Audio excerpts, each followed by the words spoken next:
In Revit, every element has a unique ID. So simply to get the ID of a selected element, just first I need to select the element, go to Manage tab, and here the first one says IDs of selection. Click on it. Here is the ID of this selected door. I need to copy this ID. Click OK.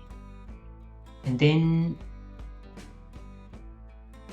I might need to go to different views, and sometimes it's difficult to select that element, every element in a specific view. So in this case,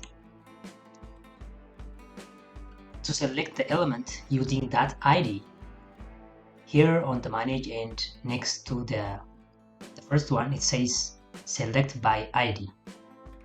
Click on it, paste here the ID of that element, click OK. So now that element is selected.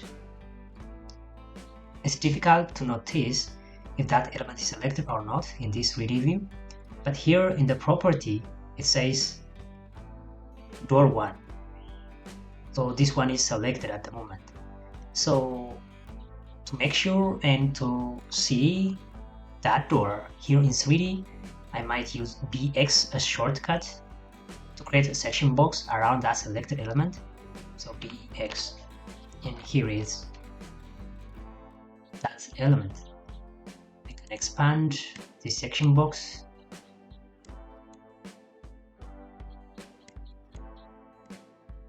to see what's going on around it. And again, if I forgot which one was the element, I can select by ID, paste here, click OK. That element is this.